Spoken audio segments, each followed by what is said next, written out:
시편 130편 1절에서 131편 3절까지 오늘 시편 두 편을 함께 봅니다. 130편 1절로 8절 우선 한 절씩 교독합니다. 여호와여, 내가 깊은 곳에서 주께 부르짖었나이다.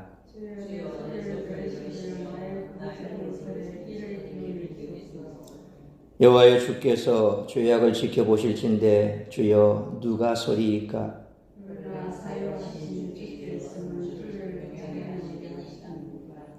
나하고 내 영혼은 여호와를 기다리며 나는 주의 말씀을 바라는도다.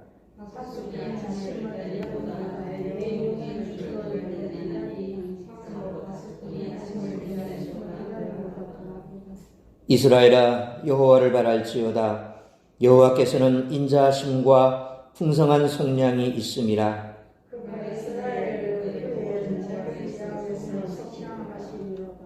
131편 1절로 3절 한 절씩 교독합니다. 여호와여, 내 마음이 교만하지 아니하고 내 눈이 오만하지 아니하오며 내가 큰 일과 감당하지 못할 놀라운 일을 하려고 힘쓰지 아니하나이다.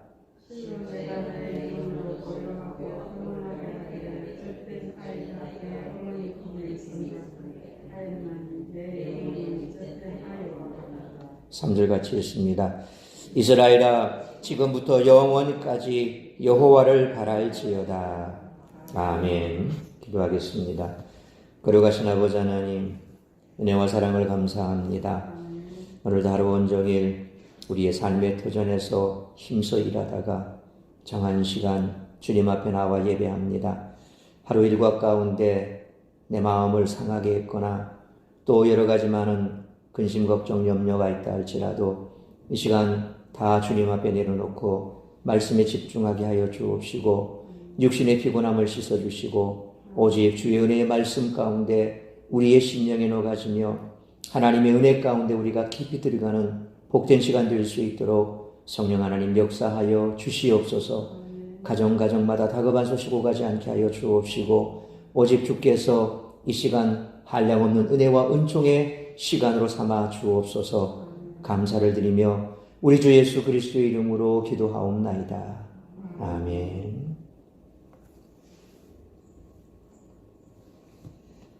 시편 130편과 131편은 가만히 보면 서로가 굉장히 다른 문체로 기록되어 있지만 사실상 같은 주제, 곧 성찰을 통한 죄인식의 문제를 다루고 있습니다.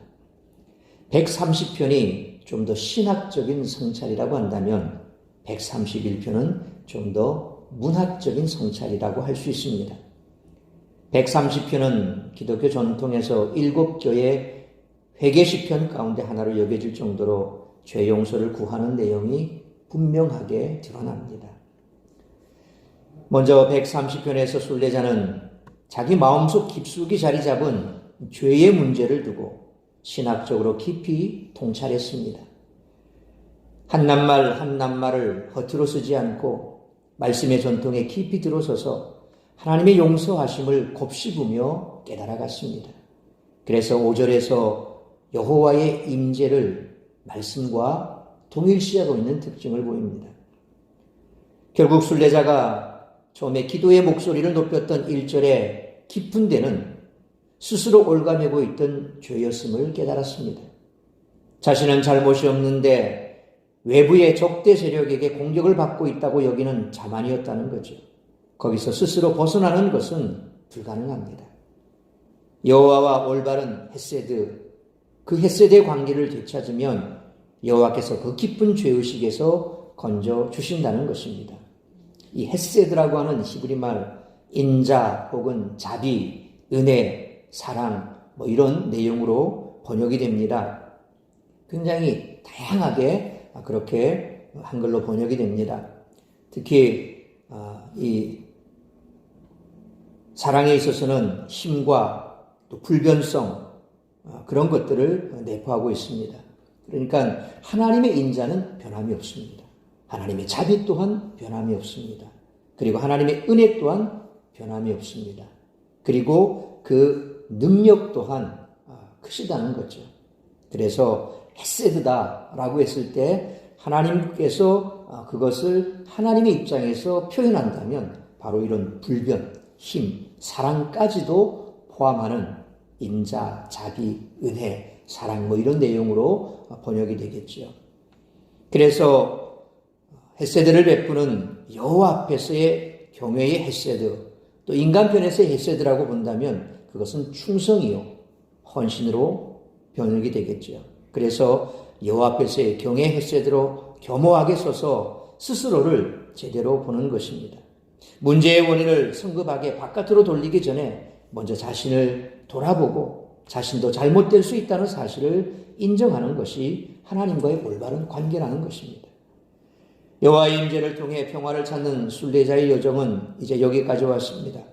여기서 그 평화를 경험하는 길은 겸손히 여호와의 품에 안기는 것이라는 사실을 순례자는 깨닫습니다. 젖된 아이에게 엄마가 밥을 마련해 주듯이 여호와께서 순례자의 필요를 채워주실 것입니다. 젖된 아이의 손을 어머니가 잡고 길을 가며 걸음마를 가르쳐 주시듯이 여호와께서 순례자의 삶을 이끌어 주실 것입니다. 여전히 여호와 앞에서 젖된 아이라는 인식을 갖는 것은 자신도 젖된 아이처럼 잘못 판단할 수 있고 실수할 수 있는 그런 존재임을 인정하는 것이죠. 우리의 삶이 그렇게 팍팍하고 힘겨웠던 것이, 또 불안했던 것이, 잘못하면 안 되는 존재, 실수가 없어야 하는 존재로 자신을 인식했기 때문은 아닌지 모르겠습니다. 그 교만을 비우고 나면 여호와께서 주시는 평안함과 고요함이 마음속에 넘쳐날 것입니다. 아이들은 부모님 앞에서 실수하는 것에 대해서 그렇게 부끄러워하지 않습니다. 또 실수하는 것에 대해서 그렇게 부담스러워하지 않습니다. 근데 점점 나이가 들면서 우리가 어른이 돼 간다라고 했을 때 자꾸 이제 그런 인식을 가지게 되죠. 사람들 앞에서 실수하면 안 되고, 또 사람들 앞에서 잘못하면 안 되고, 이제 그런 것들이 하나님 앞에서도 그대로 투영이 되고 있습니다. 그래서 하나님 앞에서도 내가 뭔가 실수하면 안 되고, 잘못하면 안 되고, 그런 것에 대해서 자유하지 못하니까 하나님 앞에서조차도 불안한 겁니다. 내가 이렇게 실수하고 잘못하면 혹 그것이 내게 화가 되지 않을까, 혹은 책망하지 않을까, 그런 것에 대해서 많은 부담을 느낍니다. 그러니까 신앙생활 자체가 힘든 겁니다. 하나님과의 관계가 힘들어집니다. 자녀에 대해서 얘기를 했죠. 우리 어린 자녀들이 부모 앞에서 실수할까 봐 걱정하고, 또 잘못할까 봐 몸둘 바를 몰라 하고 이러면 부모와 자식 간의 관계가 어떻게 되겠습니까? 굉장히 이상해지죠. 마치 갓난아기가 아니라 대여섯 살 넘어간 아이를 입양해 왔을 때 처음 그 아이가 그 집에 들어오면 눈치를 봅니다. 잘못하지 않으려고. 잘못하면 부모 눈 밖에 벗어나니까. 그러면 힘들어지니까. 그렇게 배워왔으니까. 그러니까 아이가 다른 집에 입양을 가면 이렇게 행동을 해라. 그렇게 선생님들이 가르쳐 줄 것 아닙니까? 그러면 그것에 그 아이가 그대로 세뇌가 돼서 그렇게 하려고 애를 씁니다. 잘못하지 않으려고, 실수하지 않으려고, 눈치 보게 되고. 근데 어떤 가정에 보면 아이가 하나가 있습니다. 그런데 부모가 다른 아이를 입양을 해옵니다. 그러면 부모 밑에서 태어난 아이가 있고 입양된 아이가 있습니다. 근데 부모 밑에서 태어난 아이는 자유롭습니다. 실수하는 거, 잘못하는 것에 대해서 크게 개의치 않습니다. 야단치면 야단 맞고, 잘못했으면 잘못했습니다 용서드리고, 그리고 자유롭게 행동합니다. 근데 입양된 아이는 그런 아이의 모습이 너무 부럽죠. 그러면서도 그렇게 하지 못하는 거예요. 우리가 하나님 앞에서 어린아이가 되라고 하는 것은 바로 그런 겁니다. 어린아이는 잘못할 수 있습니다. 실수할 수 있습니다. 물론 고의적으로 하는 것은 아니죠. 아이들이 무슨 계산을 해가면서 뭐 잘못을 하려고 애를 쓰겠습니까? 그냥 자연스럽게 하다 보니까 자기가 아는 그 범위 내에서 행동을 하니까 실수가 나오는 겁니다. 우리는 그런 존재입니다. 완벽할 수가 없습니다.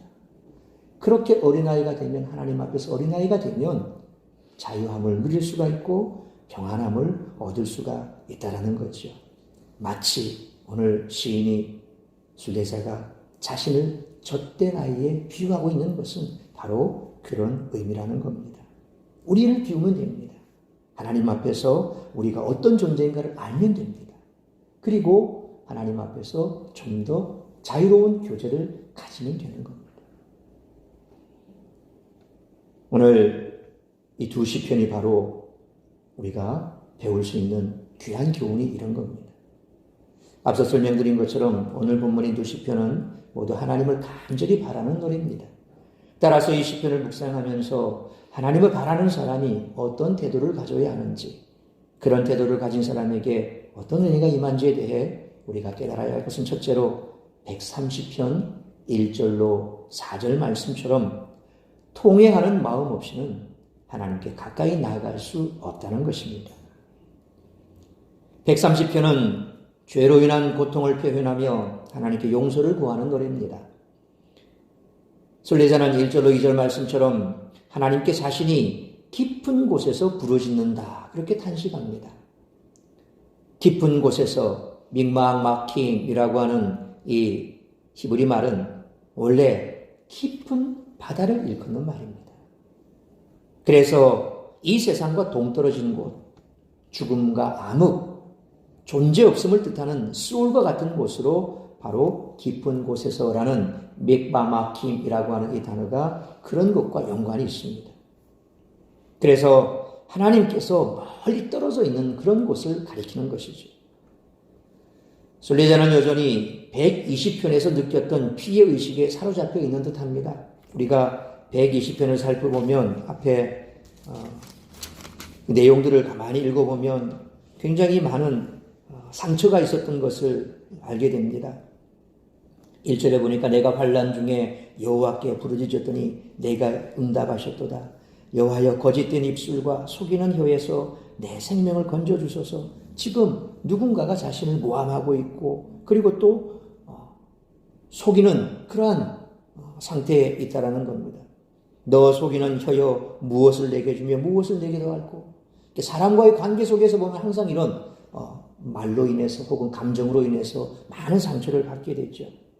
또 4절에 장사의 날카로운 화살과 노뎀나무 숯불이로다. 그들이 하는 모든 행동들은 바로 그런 것들이 있죠. 장사의 날카로운 화살 그리고 숯불과 같다. 어쨌든 이렇게 시인이 순례자가 120편에서 보면 그냥 사람의 관계 속에서 당했던 많은 그 감정적인 상처들, 생채기들 그런 것들을 가지고 있고 그래서 여전히 그런 피해의식에 사로잡혀 있다는 거죠. 자신이 여호와께 멀리 떨어져 고통과 고난의 깊은 수렁에 빠져 있는 것으로 표현하는 것임을 알 수 있습니다. 다른 시편처럼 구체적으로 어떤 죄를 지었는지 물론 나타나지는 않습니다만 자신의 죄를 인정하는 동시에 죄악을 지켜보시는 하나님 앞에 그 누구도 설 수 없다는 말로 죄인의 두려움을 표현하기도 하는 겁니다. 그러면서 3절로 4절 말씀처럼 하나님은 죄인을 생각해 주시는 분이라 그렇게 고백합니다. 그런데 순례자는 여기서 자신의 내면을 들여다보는데 상상도 못했던 본인의 죄들, 아우노트, 이 죄들을 보았던 겁니다. 여기에서 이 단어는 종교적으로나 윤리적으로나 여호와 앞에서 올곧지 않은 것을 가리킵니다. 곧 상처받고 억울하게 고난을 받고 있다고 여겼던 자신도 잘못 생각하고 잘못 말하고 또 잘못 행동할 수 있다는 한계를 안고 있는 불완전한 존재라는 사실을 깨달았죠. 앞서 120편에서 보니까 상대방이 나를 그렇게 모함하는 것 같고 나에게 그런 상처를 주는 것 같고 마치 나를 잡아 죽이려는 것 같고 막 이런 상처들을 안고 있다 보니까 마음이 불안한 겁니다. 그리고 그런 상처 때문에 힘이 드는 거죠. 그런데 오늘 본문을 보니까 오히려 그가 하나님 앞에 서니까 자기 내면을 보게 되는 겁니다. 자기 내면을 보니까 자기 속에 있는 또 죄들이 보이더라는 겁니다. 하나님 앞에 온전하지 못했던 것들. 자기 자신도 역시 그들과 똑같이 잘못 말할 수 있고 잘못 생각할 수 있고 잘못 행동할 수 있는 불완전한 존재구나 라는 것을 깨닫게 된다는 거죠. 그리고 여호와께서 죄를 지켜보신다라는 말은 바깥으로 드러난 모습뿐만 아니라 안에 감추어진 생각까지 포함하는 거죠. 드러나는 그런 모습만 보는 것이 아니라 내 내면 속에 있는 죄까지 하나님은 다 보신다라고 말하는 겁니다. 하지만 죄의 깨달음은 한 걸음 더 나아가서 하나님의, 우리 본문에는 사유하심이라고 되어 있습니다. 슬리하라고 되어 있는데, 이 사유하심, 그러면 그냥 우리가 생각할 때는 하나님이 뭔가를 생각하시는가 보다라고 생각하는데, 사유하심, 이것은 용서하심.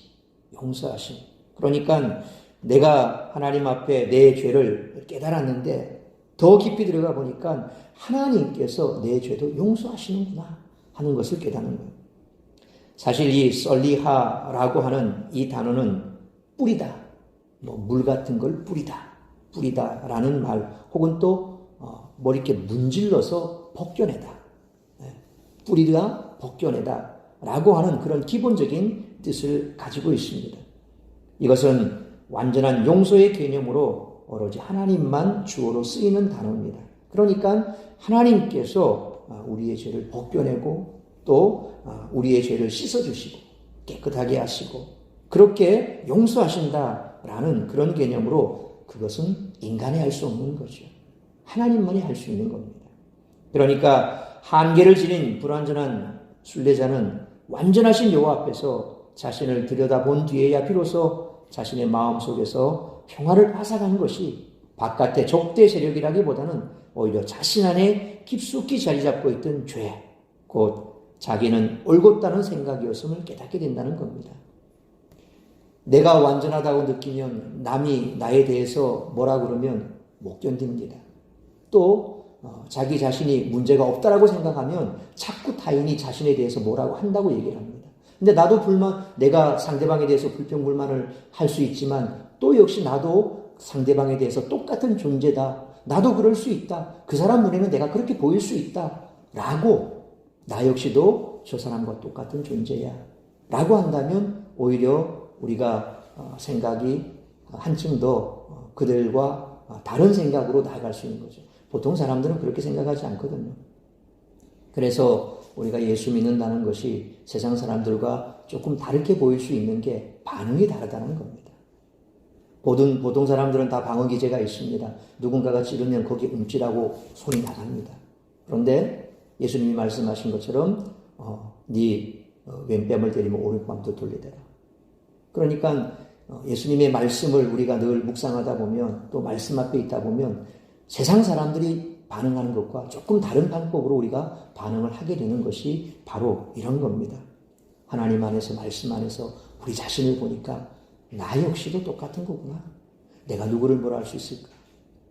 우리의 죄를 씻을 수 있는 하나님인데 하나님께서 내 죄도 용서하시는데, 그렇게 생각이 들면 역시 우리가 세상 사람들과 다르게 세상을 볼 수 있고 다르게 또 반응을 할 수가 있다는 것입니다. 그래서 문제는 항상 바깥에 문제가 있는 것이 아니라 내 안에 문제가 있다는 것. 그래서 내 안의 문제를 발견하게 되면 그 다음에 문제는 해결된 겁니다. 바깥에 있는 문제는 해결이 안 돼도 내 안에서 문제가 해결됐는데 아무리 밖에서 요동친다고 별발 다를 게 없거든요. 마치 깊은 바다가 그렇잖아요. 태풍이 일면 파도는 일렁입니다. 그런데 조금만 깊이 내려가 보면 고요합니다. 저 바다 깊은 곳은 고요하거든요. 근데 바깥은 난리예요. 파도가 2m, 3m 넘치고 그렇게 해도, 근데 바닷속은 괜찮아요. 마치 그래요. 우리의 마음속 깊은 곳에 주께서 평강을 주시면 세상이 요동쳐도 괜찮은 거예요. 그것이 바로 하나님 안에서 나 자신을 발견한 사람의 모습이요 태도라는 것이죠. 이처럼 하나님 앞에 서는 사람은 자기 죄를 부끄러워하며 하나님께 용서받기 위해 부르짖어 회개한다는 것입니다. 이것이 바로 주님께 가까이 나아가기 위해 가장 먼저 가져야 할 우리의 태도인 줄 믿습니다.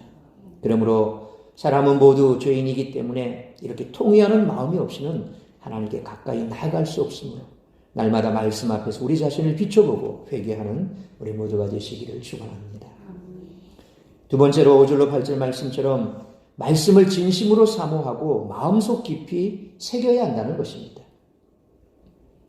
이어서 순례자는 죄를 깨달은 사람이 용서받기 위해 가져야 할 마음가짐을 기대, 가와라고 하는데, 여기서 기대라는 말은 기다리다, 바라다라는 그런 뜻이고 또 바람, 야할 그렇게 표현하고 있습니다. 그러니까 용서받은 사람은 뭔가를 기대해야 되고 또 바라야 된다는 겁니다. 밤새 성음이나 진지를 지키는 바수꾼은 해가 뜰 것이라는 확신이 있기에 졸음을 이겨내고 기다릴 수 있는 것입니다. 마찬가지로 여호와께서 잘못을 용서해 주실 것이라는 확신은 외부의 공격과 자신의 잘못으로 생긴 한밤중 같은 깊은 데, 아까 마막이라고 했습니다. 이 깊은 데를 견뎌낼 수 있게 해준다는 것이죠. 그래서 그것이 우리 속에 있어야 세상의 어려움 속에서도 우리가 살아갈 수가 있는 겁니다. 그렇지 못할 경우, 심약할 경우, 유약할 경우 흔히 많이 우리에게 찾아오는 게 뭡니까? 우울증이라는 게 찾아옵니다. 그러니까 자꾸 뭔가 내 속에 들어오는 그런 것들에 대해서 내가 해소시키지 못하면 그런 것들이 격혀이 쌓이기 시작하면 어느 순간에 가서는 내 스스로도 감정 조절이 안 돼요. 통제가 안 되는 거예요. 우리는 그런 것을 자꾸 허용하면 안 되는 겁니다. 그러니까 하나님 앞에서 우리 자신을 자꾸 성찰해야 되고 또 하나님 앞에서 성찰하는데 그것이 자꾸 생각만 가지고 생각하고 성찰하면 이게 대답이 없어요. 말씀을 가져야 돼요. 말씀이 해답이에요. 내 생각이 해답이 아니라 말씀이 해답이거든요. 말씀에서 해답을 찾아야 그것이 오히려 우리를 평안으로 인도할 수 있는 거예요. 기도하는 것 기다리는 중요합니다. 그런데 말씀 없는 기도는 정말 허공을 치는 메아리입니다. 말씀과 기도는 같이 가는 거예요. 성령의 역사도 마찬가지거든요. 기도가 성령의 역사를 일으키지만 그 성령의 역사를 일으키는 원동력은 말씀이에요. 이게 말씀과 기도가 있는 곳에 성령의 역사가 나타나는 건데, 근데 우리가 때로 자꾸 너무 한 곳에 기도만 집중을 하다 보면 말씀이 없어지고, 말씀이 없어지는 기도는 결국 우리를 다시금 하나님 앞에 온전히 세울 수 없는 거예요. 외부의 공격에 우리를 지켜줄 수가 없다는 것입니다. 따라서 5절 6절 말씀처럼 하나님 앞에서 죄를 회개한 순례자는 하나님이 찾아와 주시기를 기대하는데 특별히 말씀으로 찾아와 주시기를 구하고 있다는 겁니다. 말씀은 하나님의 임재를 경험하는 통로이므로 여호와와 동격으로 봐도 되기에 결국 죄의 용서도 하나님의 임재를 경험하는 데서 이루어진다는 표현이 되는 겁니다.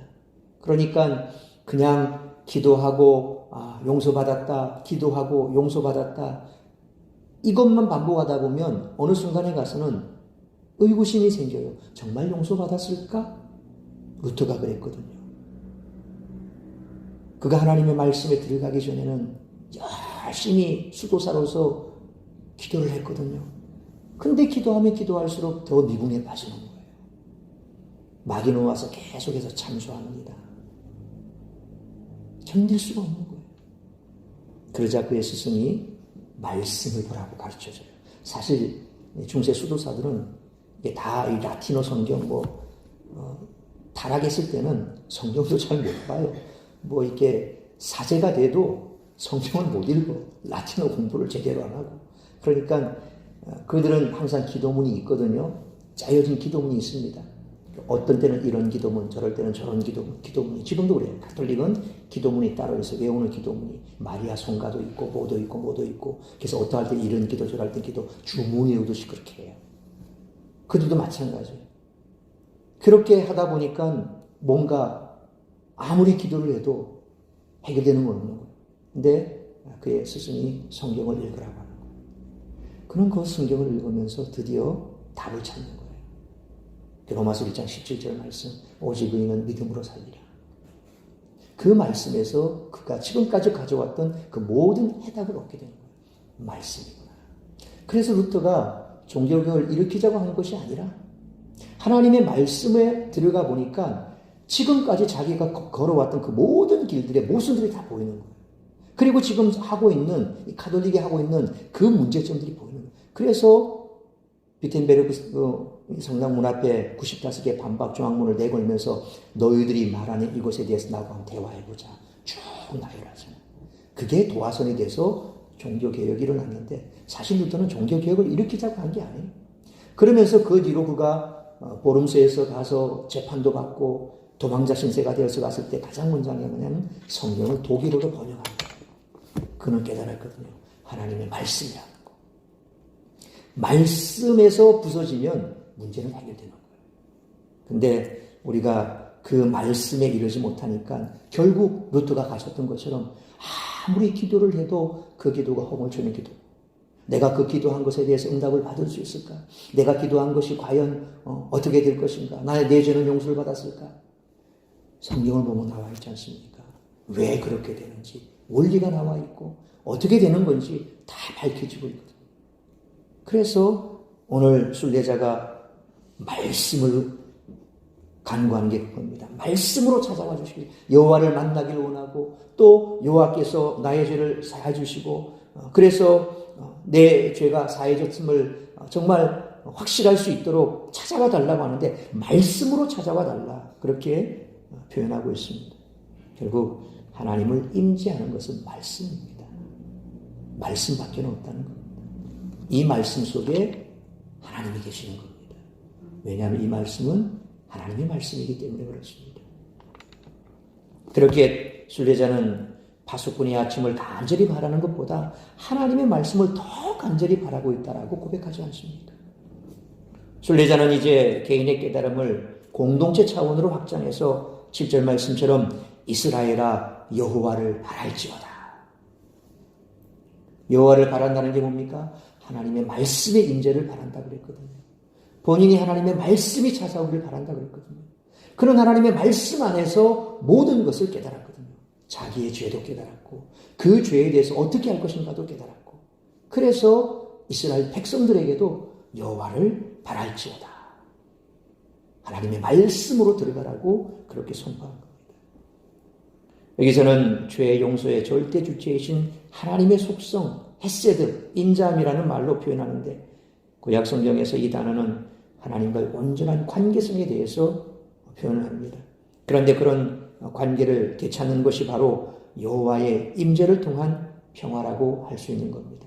결국 하나님의 임재로 인하여 우리가 얻을 수 있는 것은 평화입니다. 샬롬. 네. 또한 7절로 8절에서 죄의 용서를 또 다른 개념인 속량, 구속이라고 하는 포드투라고 하는 단어로 표현하고 있습니다. 이 말은 두 가지로 새길 수 있습니다. 첫째로 죄의 용서는 오로지 여호와께서만 하실 수 있다라는 것입니다.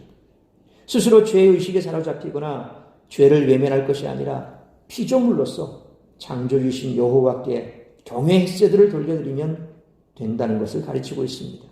둘째로 속량, 이 포드투라고 하는 말이 여호와께서 베푸시는 용서의 헤세드가 얼마나 값진 것인지를 말해주는 겁니다.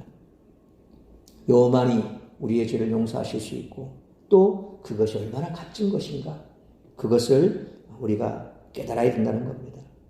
따라서 아무리 죄악을 통회하며 용서를 구해도 하나님이 만나주시지 않으면 용서가 이루어지지 않기 때문에 순례자는 하나님의 용서와 회복의 말씀으로 임해주시기를 기대하고 있는 겁니다. 또한 이스라엘 모든 백성들이 하나님을 바라고 용서를 구해야 한다고 노래하는 것입니다. 우리도 마찬가지입니다. 제가 앞서 말씀드린 것처럼 우리가 하나님을 만나는 방법은 다른 것 없습니다. 아무리 복음을 향해서 외쳐도 말씀 안에서 하나님을 찾는 것보다 확실한 게 없습니다. 그래서 대부분의 하나님을 만났던 사람들은 사도 바울과 같이 그런 극적인 경험을 했다 할지라도 그 다음에 그 신앙이 확장되는 방법은 말씀 안에 있습니다. 말씀에서 자신을 찾고 부서지고 깨지고 거기에서 다시금 하나님의 사람으로 새롭게 탄생되는 겁니다. 그래서 말씀이 중요한 거거든요. 우리가 이 말씀을 등한시하고 그저 24시간 앉아서 주여 외친다고 거기에서 뭔가 놀라운 일이 나타나지는 않습니다. 하나님의 말씀이 밑받침이 되면 그 다음부터는 그와 같은 역사가 엄청나게 폭발적으로 나타나게 되어 있습니다. 그래서 정말 크게 깨달음을 얻은 사람들 대부분이 이 하나님의 말씀을 읽다가 엎어지고 뒤집어지고 그렇게 새롭게 태어나서 그가 놀라운 일들을 하게 되는 것을 보게 됩니다. 오늘 순례자 역시 마찬가지입니다. 그것을 깨달았기 때문에 이스라엘 백성들을 향해서도 똑같이 하나님의 말씀이 만나주시기를, 하나님의 말씀이 그들 가운데 임재하기를 바라고 있는 거죠. 지금 우리는 너무나 쉽게 말씀을 들을 수 있는 시대에 살고 있습니다. 그러나 진심으로 하나님의 말씀을 기대하고 바라는 사람들이 얼마나 많은지는 사실 의문입니다. 그래서 이거는 우리 스스로가 돌이켜봐야 됩니다. 과연 나는 하나님의 말씀을 얼마나 또 알려고 하고 있고 또 그 말씀의 깊은 은혜 가운데 살아가고 있는지, 하나님은 말씀을 통해 역사하시는 줄 믿으시기 바랍니다. 그러므로 말씀을 진심으로 사모하고 말씀을 마음에 깊이 새기는 우리 모두가 되시기를 축원합니다. 세 번째로 131편 1절로 3절 말씀처럼 교만을 버리고 겸손하고 평안한 마음으로 살아야 한다는 것입니다. 이제 계속되는 131편에서 순례자는 너무나 큰 평안 가운데서 하나님을 바라고 있습니다. 이것은 늘 하나님의 말씀에 순종하기 위해 힘쓰고 영적으로 충만한 상태에 있는 신앙인의 노래라고 할 수 있습니다. 다시 말하면 1절은 앞선 130편의 깨달음에 이은 결심이라고 볼 수 있습니다. 그래서 오늘 130편을 살펴보고 이어서 131편을 같이 살펴보고 있는 것입니다. 무엇보다 순례자는 교만함을 멀리하면서 겸손함을 유지하려고 애쓴다는 겁니다. 여기에서 가박, 교만이라는 말과 오만이라는 말은 서로 형태는 다르지만 둘 다 내포하고 있는 뜻은 뭐냐면 높다라는 뜻입니다. 높다.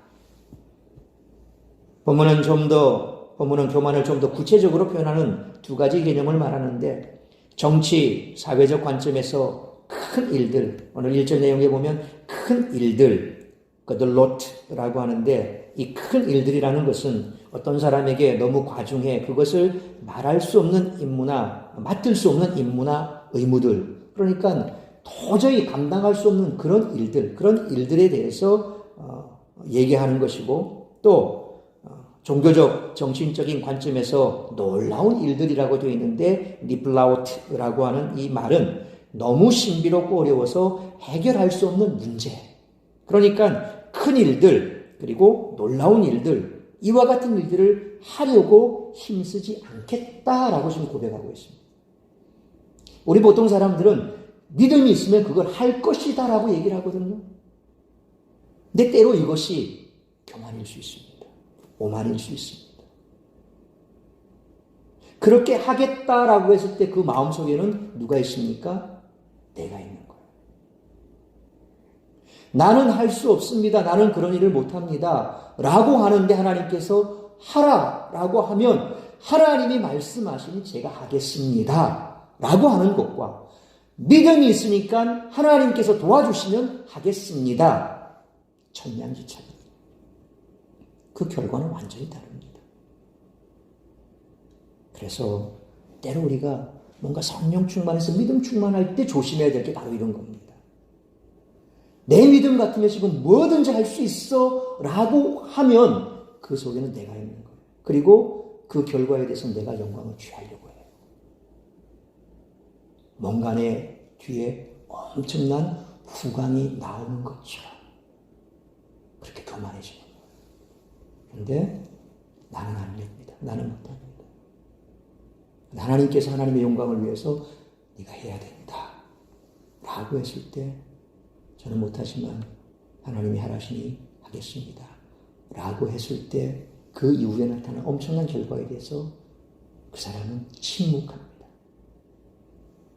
하나님께 모든 영광을 올려드립니다. 근데 결과는 엄청난 차이가 났죠.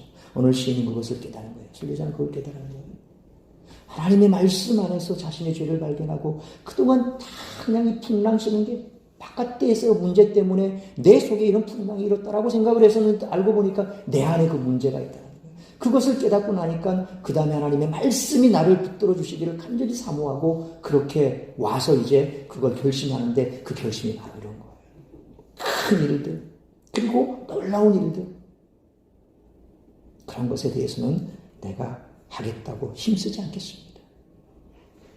이런 모든 관점에서 교만을 경계하고 여호와 앞에서 겸손해지려는 다짐을 지금 순례자는 하고 있는 겁니다.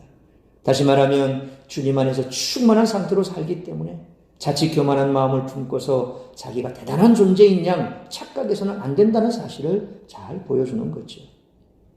2절 말씀처럼 하나님을 의지하는 데 있어 가장 중요한 것은 세상의 풍랑이 아무리 거세어도 하나님이 지켜준다는 사실을 믿고 마치 아이가 그 어머니 품을 의지하듯이 주님을 전적으로 의지하는 태도입니다. 여기서 가물, 젖된 아이, 이 가물, 젖된 아이는 걸음마를 하고 말도 조금씩 하고 모든 것에 호기심을 갖기 시작합니다. 그러나 여전히 어머니가 없으면 자기 생명에 대해 아무것도 책임질 수가 없습니다. 이것은 앞서 말한 모든 깨달음을 요약하는 그림이죠. 앞서도 나왔죠. 젖된 아이. 그 젖된 아이가 어떤 상태입니까? 오늘 여기서도 젖된 아이라고 말합니다. 하나님 앞에 내가 어떤 존재인가? 바로 나는 이런 존재다. 젖된 아이와 같은 존재다. 이제 내가 뭔가를 좀 할 수 있는 것 같고 이제 뭔가를 시작하고 있고 그래서 뭔가를 계속 할 수 있는 것 같지만 그러나 그 모든 것도 나 혼자서는 아무것도 할 수 없다 라고 하는 그런 깨달음. 아무리 대단해 보이는 사람이라도 창조주가 보시기에는 피조물에 지나지 않습니다.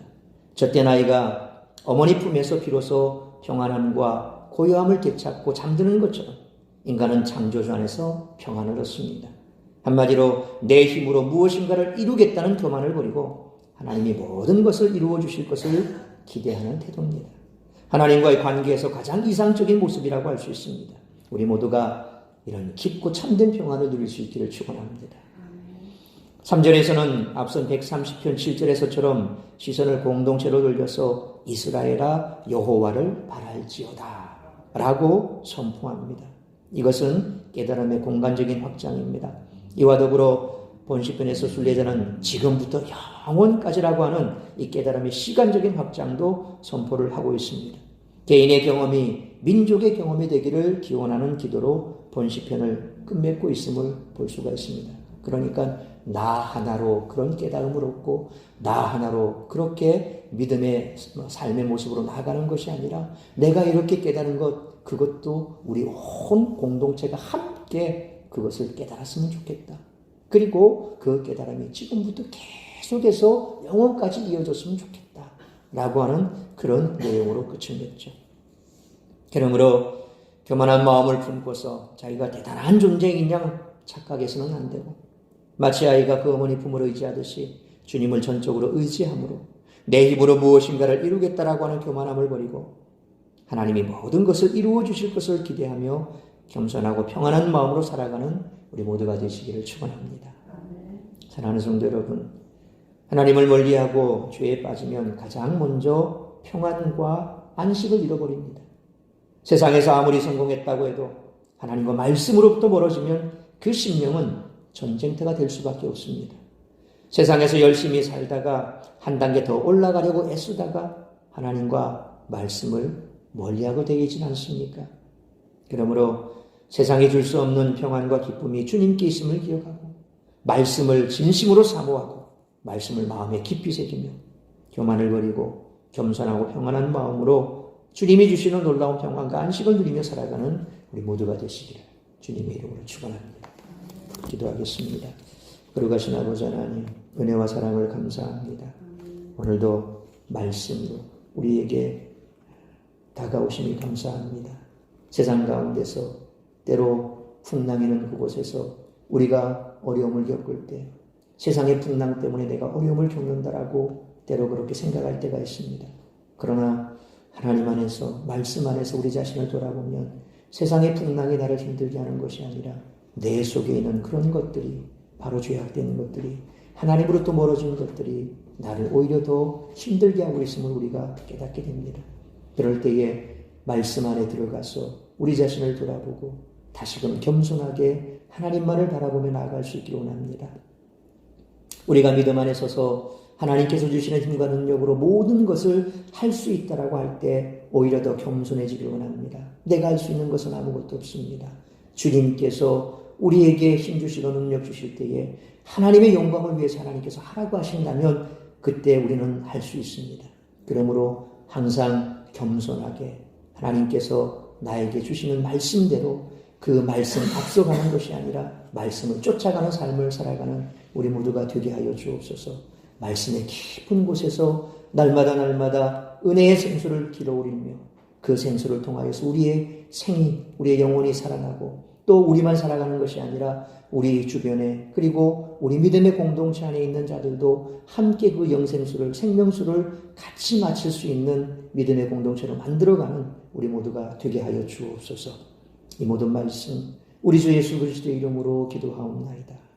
아멘.